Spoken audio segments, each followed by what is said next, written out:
queridos alunos, tudo bem com vocês? Vamos falar um pouquinho agora sobre a segunda etapa, a segunda fase da Revolução Francesa, após o momento revolucionário, é a Convenção. Meu amigo, lembrando que as medidas tomadas na fase da Assembleia Constituinte não agradaram muito a população, principalmente as classes mais exploradas na França, até porque a Constituição de 1791 ela favorecia muito mais a burguesia. Por outro lado, tem aí um grande problema, porque os monarquistas, né, as viúvas do regime, o absolutismo monárquico, estão conspirando. E o rei, amigo, vai articular também na tentativa de um golpe contra-revolucionário, e a chapa esquentou, meu amigo. Essa que é a grande verdade. Nós iremos falar agora um pouquinho sobre convenção, também conhecido como a fase do terror jacobino. Mas já a gente já fala um pouquinho disso aí, porque esse terror todo que se fala, tá bom, galerinha? Mas convenção é a denominação dada ao regime político que vigora na França 1792 até 1795, seria aí uma etapa, né? Ou seja, vai suceder a convenção, é uma forma de organização política que vai suceder o regime monárquico e vai constituir a primeira, na verdade, não só constituir, mas fundar a primeira República Francesa. Eu tô sem óculos aqui, meu amigo, eu tô aqui, não consigo nem ver a tela aqui, meu. Mas vamos lá para os slides, porque nos slides nós nos resolvemos. Não é legal isso aí, galerinha? Bom, galerinha, então aí, deixa eu ver aqui. Do slide atual, porque eu tô ceguinho aqui, filho. Eu sem óculos, meu pai do céu. Então vamos lá, galerinha. É bacana isso aí. Então, 1792, a convenção que eu falei para vocês. Pega seu caderno aí, já vai anotando as dicas do Marcão, tá bom? Pega a canetinha, o lápis, a borracha, o apontador, fica quietinho aí ouvindo e vamos que vamos. Então, esse período aí é uma das marcas, que ela é um período caracterizado pela forte presença do radicalismo, tá? De que radicalismo? De que grupo? Do grupo jacobino, ok? E a partir de 1793 vai ficar conhecido como a fase do terror, tá bom? Enfim, você vai ter aí o uso indiscriminado da violência, né? Em especial a guilhotina, como máquina de morte, tá bom? Então, a gente já vai falar mais um pouquinho sobre isso aí, tá bom, galerinha? Então, esses segundos slides aí, a gente fala da segunda etapa, a Convenção Nacional, 1792 a 1794, que falei para vocês. Entretanto, o que é bom a gente falar aí é que no primeiro momento da convenção, os jacobinos e girondinos ainda estão juntos, se bicando muito, mas estão juntos, tá bom? Mas lembrando que na etapa anterior, você tem aí a conspiração do rei, tá bom? Junto com os monarquistas, as viúvas do antigo regime, que tem um objetivo de retomar a ordem na França. Mas que ordem é essa? A ordem do antigo regime. Então esse rei vai articular, né, na tentativa de mudar o regime político até então, e aí ele vai começar a se articular com forças estrangeiras, tá bom? Principalmente a Áustria, a Prússia.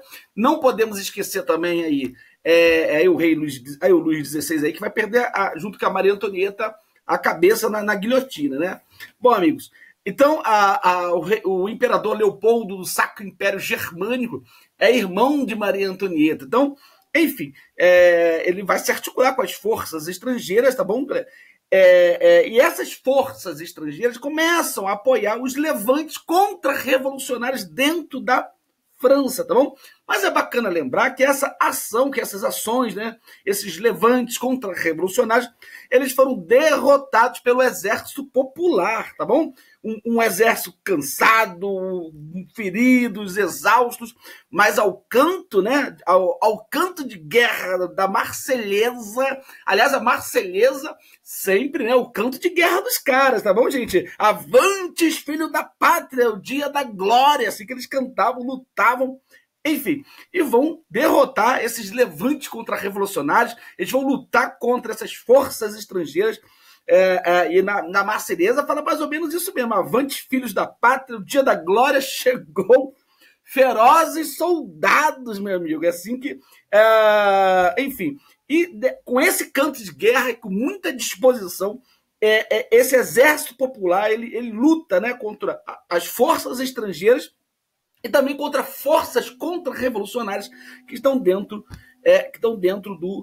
da própria França, tá bom, galerinha? E hoje essa Marselhesa aí, meu amigo, é o hino nacional da França. Então, anota essa informação aí, que pode ser que podem lembrar alguma coisa nas provas que vocês farão, tá bom, galerinha?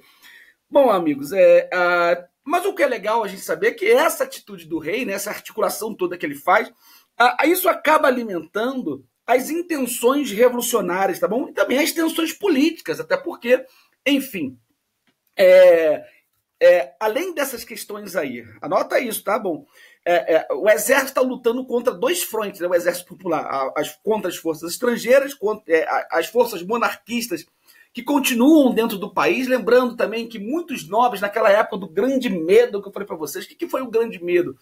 O grande medo foi aquele sentimento, né, inicial da Revolução Francesa, quando, né, os camponeses começam a saquear os castelos, enfim, vai gerar uma fuga, né, uma emigração dos nobres fugindo. E essa turma toda vai tentar apoiar o rei nesses relevantes contra-revolucionários. Tá bom? Então, você já tem inimigo demais. Por outro lado, lembrando que a Revolução Francesa também tem que cumprir alguns desafios, até porque, por qual razão nós fizemos a Revolução, lembram disso? E um dos desafios, né, a gente tem que lembrar disso, é que as medidas que foram tomadas no período da monarquia constitucional acabaram não agradando a população, como eu disse para vocês. Enfim, essa turma continua esquecida, essa turma continua sendo explorada, já porque a Constituição de 1791 ela acabou favorecendo e muito a burguesia, né? Principalmente a alta burguesia. O povo está com fome, o povo está desempregado, o povo está desvalorizado. Então você vai nutrir os desafios, né? Uma crise política que precisa se resolver. Você tem questões de subida de preços, tá bom? Você vai ver como é que os jacobinos vão tentar resolver isso, já. A questão da falta de alimentos. E para isso, eles vão criar, para resolver todas essas situações aí, essas crises políticas, já que tem brigas internas, você tem a ameaça dos monarquistas, né, que podem, em qualquer momento, fazer um levante contra-revolucionário. Você tem o desafio de resolver o problema da subida de preços, da falta de alimentos. Você tem também que fazer reformas fiscais, você tem que resolver problemas de terras. Tudo isso faz que eles criem um famoso, né, Comitê da Salvação Pública, né? E dentro desse Comitê da Salvação Pública, os tribunais revolucionários, né? E aí eu coloquei a guilhotina, não foi à toa, tá bom, galerinha? Nesses tribunais revolucionários, com o passar do tempo, vai anotando isso aí, eles evoluíram para um tribunal político. Por que um tribunal político? Porque eles acabaram julgando todos, né, que eles consideravam inimigos da revolução, ok? Então muita gente vai morrer na guilhotina. Aliás, é daí que vai ser conhecido como a fase do terror, tá bom, galerinha? Bem, lembrando aí que essa questão da guilhotina que eles vão trazer aí, a gente não pode esquecer que nem todos morriam da mesma maneira, ok? Havia aí uma questão social por trás da morte, né? Da pena de morte. Por exemplo, quando alguém, lá, o cara era um nobre, ele morre com honra, ele morre na espada, mas o pobretão mesmo morre na forca, com espetáculo para todo mundo. Você tem roda da morte. Se for um crime religioso, você morre na fogueira. E tem várias formas aí, né, vários formatos, né, de pessoas de pena de morte na época, onde nós observamos aí que, por exemplo, alguns casos que eu já pesquisei, o cara coloca lá um peso no teu pescoço, lá uma pedra, Marte joga no rio. Se for alguém que é falsificador de moedas, alguma coisa desse tipo, aí já é um caldeirão fervente. Você imagina, caldeirão fervente e taca o cara lá dentro. Agora, o bacana aí que é o carrasco. Quem é o carrasco? A figura do carrasco é uma profissão que vai executar, né, a pena de morte da pessoa. Ele que mata a pessoa, não é isso? E aí o Charles Henry, o que ele diz, né? Ele fala assim, olha, é o nivelamento. O que é o nivelamento? Todo mundo vai morrer de uma maneira só. Então é igualdade na pena de morte. Estão entendendo isso onde eu quero chegar? E aí ele tem uma frase, parece que o cara fez uma profecia. Olha o que ele fala. Bela invenção. Tomara que não se abuse de sua facilidade. Bom, e curiosamente a gente fala isso porque muitas pessoas acabaram morrendo, né, nas mãos dessa guilhotina aí, que não foi fácil não, galerinha. Não foi fácil não. Muita gente. A guilhotina cabe à invenção de Joseph Ignace Guillotin, tá vendo aí, ó? Vocês vão ver alguém falando guilhotin também. E ele era um médico, inclusive, o cara diz que dava uma facada. Se o cara era rico, né, ele cobrava caro mesmo.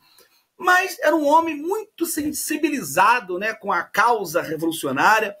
E ele atendia as pessoas mais pobres, principalmente nas igrejas, né, nas paróquias, né? Enfim, então um homem muito honesto, né, laborioso, como está dizendo aí o slide, ou seja, trabalhador, mas também que inventa também as coisas, enfim. E ele acabou, olha aí, olha o histórico do cara. Ao mesmo tempo, trabalhou como assistente em estabelecimentos que acolhiam crianças abandonadas, idosos, indigentes e deficientes mentais, né, que usava essa nomenclatura aí na época. Enfim, olha lá embaixo, ó, cobrava caro em seu consultório, mas dava atendimento gratuito aos pobres da paróquia, da igreja, né? Então, o Guillotin, ele acreditava que deveria ser uma morte igualitária, assim como o lema da Revolução Francesa, igualdade, liberdade e fraternidade, tá bom? Enfim, e aí é um exemplo aí da roda da morte aqui, dilacerava os membros, o braço, perna, enfim, se arrancava, a pessoa acabava morrendo, tá bom? Enfim, o Estado laico depois eu vou falar um pouquinho para vocês, tá bom? Enquanto Guillotin prosperava, a França vivia indignação crescente contra os privilégios da nobreza. Eles existiam até na hora de serem executados. Delitos iguais eram punidos de modo diferente, dependendo da classe social. O nobre podia escolher entre a morte pela espada ou pelo machado. Já o cidadão comum era preso a uma enorme roda de madeira onde tinha suas articulações quebradas, depois era esquartejado ou morria na forca. Olha só, triste isso aí, né, galerinha? Bom, havia penas mais específicas, enquanto os falsificadores de moedas eram jogados em caldeira fervente, os hereges, né, aqueles que questionavam a igreja, queimados na fogueira. Então, galerinha, muito triste aí na fase do terror, olha aí, ó, mais de 20 mil condenados. E esses números aí, quando você pesquisa, aumentam. Nós temos números aí de 40 mil pessoas que morreram. E aí o Tribunal Revolucionário, que eu falei para vocês, tá bom, galerinha? Que bacana, tô aqui bebendo água, tá? Por isso que eu dei dessa apagada aqui agora. Então, uma gravura de um Tribunal Revolucionário, tinham vários desses na França, tá bom, galerinha? Enfim, olha aí, ó. Nos tribunais revolucionários, galera, anota sobre tribunais revolucionários, que cai muito isso em prova, tá? Isso está relacionado à fase do terror, que é o governo jacobino, tá bom? Enfim, eram tribunais de motivação política formados em março de 1793. Anota isso, é o terror jacobino, tá bom? E tem um cara aí chamado, muito conhecido, Robespierre, Maximilien Robespierre, que vai conduzir essa fase do terror aí. Até amigos ele acabou mandando para forca, hein? Só para você ter uma ideia, para guilhotina, desculpa. Os tribunais foram encarregados de investigar e fazer justiça aos inimigos da Revolução. Isso aí virou um tribunal político, na verdade. Os primeiros tribunais revolucionários eram pequenos em número e relativamente benignos, porém seus números e os poderes foram expandidos durante o reinado do terror, tá? Bom, galerinha, a revolta da Vendéia é muito interessante, eu vou voltar aqui para vocês. É um caso que os estudiosos não sabem muito por que isso aconteceu, sabe? Existem várias teorias por que ocorreu a revolta da Vendéia. Vocês irão também ver aí, em alguns momentos, a revolta da Vandéia, né? A revolta da Vandéia, ou Vendéia, eu prefiro Vendéia. A região da Vendéia é uma região que fica ali no oeste da França. E é bacana vocês entenderem que durante essa fase do terror, eles extrapolaram muitos valores da Revolução Francesa, ok? Você repara que o Tribunal Revolucionário acaba perseguindo as pessoas. Então, se eu luto por liberdade e eu acabo matando diferente, aquele que não concorda comigo, então são pontos que a gente pode discutir. Uma outra marca da fase do terror, a Revolução Francesa, ela é anticlerical por conta do iluminismo, que a gente já falou tantas vezes, né? Mas eu diria que há uma perseguição religiosa muito forte durante a fase do terror. Durante a fase do terror, eles querem varrer todo o símbolo, toda a presença da Igreja Católica. A gente vai ver isso aí já, até mudar o calendário, né? Vocês vão ver que, só para você ter uma ideia, quando eu falo do calendário, do calendário, eu digo que às vezes o cara vai lá Sunday. O que é Sunday? Sunday é o Sunday, né? No inglês, é o dia do sol, né? Porque antigamente as pessoas, presta atenção, as pessoas olhavam para o astro, né, para os astros, e aquilo tinha muita importância, principalmente lá na Mesopotâmia, né? Não havia poluição, então você conseguia observar, identificar os planetas, né? Os astros, principalmente Marte. Então, normalmente, os dias, eles davam um nome referente aos astros. Dia do Sol, no espanhol até hoje, não é segunda-feira, é Lunar Dia. O que é Lunar? O dia da Lua. Sunday no inglês, né? Tem uma palavra, quinta, né, que fala... eu sempre confundo, Thursday, né? Thursday, né? Não fala Thursday, é Thursday, que esse TH no inglês é complicado.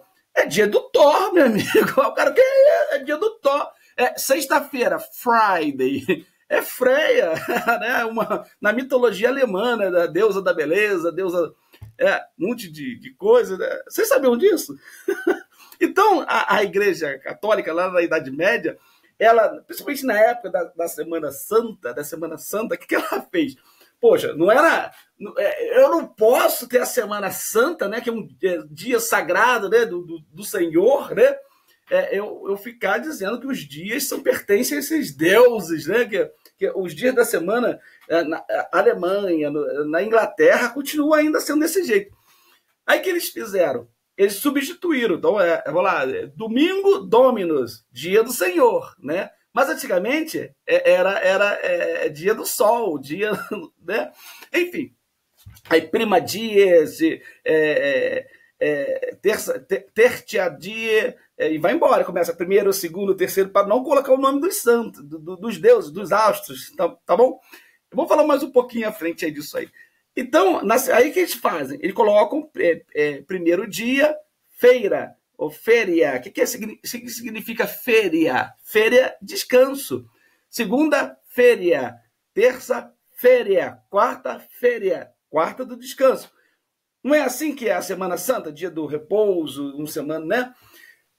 Então, é que o plural de féria, que é uma palavra latina, férias, todos os dias de descanso. Então, porque às vezes você fala assim, segunda-feira, terça-feira, o que é isso? O que é isso? Né? A gente às vezes não sabe, eu falo por sempre, domingo, o que significa domingo, né? Talvez isso não vai mudar a tua vida, mas é bacana a gente saber dessas coisas, né? Isso não é comum ensinar, falar em sala de aula. Mas o que é domingo? Domingo é dia do Senhor, Shabbat, o sábado, né? É uma referência lá de Israel, isso aí, que é dia do descanso também, né? Enfim, mas daqui a pouco eu vou falar do calendário, eu vou me empolgar e vou lembrar aqui, eu vou falar um pouquinho desses calendários aí para vocês, aí vocês vão ficar meio doidos aí quando eu falar, tá bom? Eu gosto de dar uma viajada, tá bom? Mas a gente estava falando da revolta da Vendéia. Então, uma marca anticlerical. Existem alguns casos, só para vocês terem uma ideia, que foi proibido tocar os sinos, tá bom? E lembrando também que durante a Revolução Francesa, anota isso mais uma vez, que eu já falei em outros momentos, que os padres foram obrigados a fazer um juramento à Constituição, à lei. Então, isso aí tem um rompimento. Existem padres que ficaram fiéis ao Papa. O Papa não concorda com isso. O Papa está odiando tudo isso. Mas existem outros padres que acabaram, essas ideias revolucionárias acabaram penetrando na alma deles, eles seguiram passo a passo, eles confiavam na revolução porque acreditavam que aquilo talvez ajudassem as pessoas mais pobres, as pessoas que eram exploradas. Então, muito padre apoiou a Revolução Francesa e um outro grupo permaneceu fiel ao Papa, né? A Roma.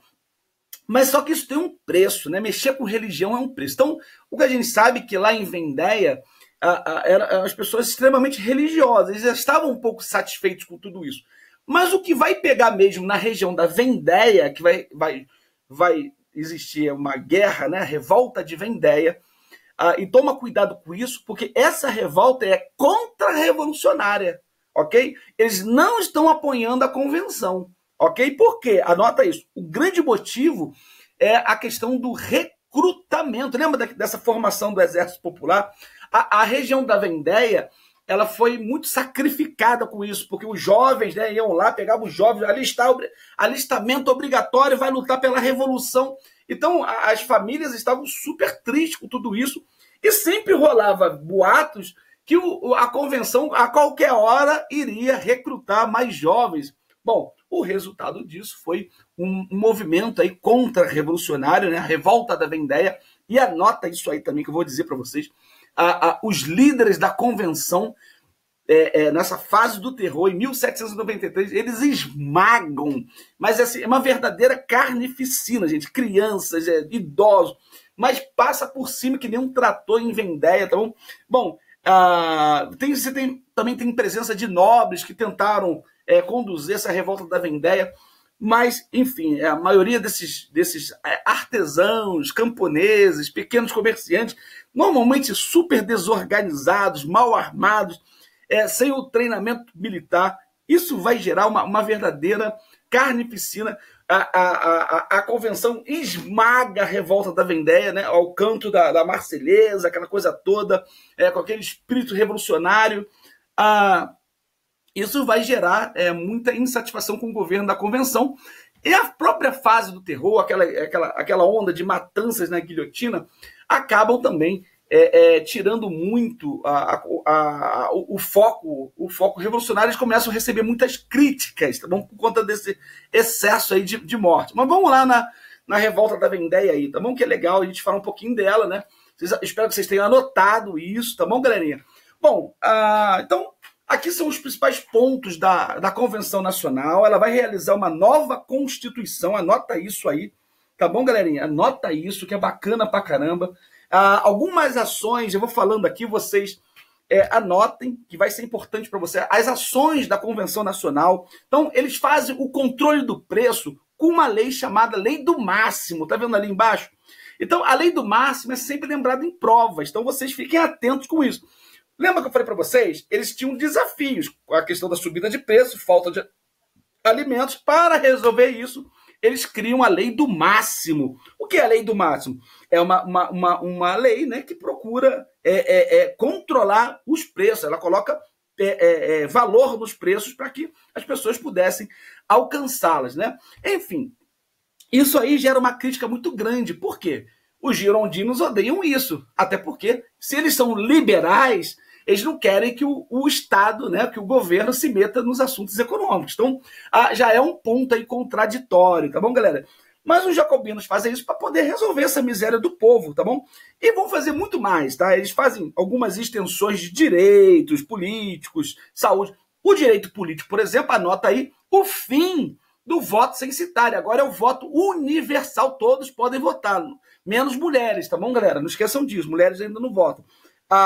Eles vão ampliar a educação pública, direitos como saúde, vão começar a vender bens da igreja, tá bom? Para poder, também faz uma relativa distribuição de terras. E o mais bacana disso tudo também, anota isso aí, fim da escravidão nas colônias, anota isso, porque é importantíssimo, o fim da escravidão nas colônias é uma marca da convenção também. Isso vai gerar, inclusive, influência no Haiti, que eu já estou soltando um vídeo para vocês, que já está pronto. Tá bom, galerinha? E várias medidas para evitar a concentração da riqueza, que era uma pauta jacobina, reformas fiscais, distribuição de terras, enfim. Então a convenção ela tem aí, como eu falei para vocês, uma radicalização e, eu diria, aí, uma aproximação popular muito grande. Eles vão acabar, por exemplo, com o voto censitário, vão criar uma nova Constituição, a de 1793. Enfim, e outra medida que eles vão tomar também é a mudança do calendário. Também é bacana a gente entrar nesse assunto aí, lembrando que o calendário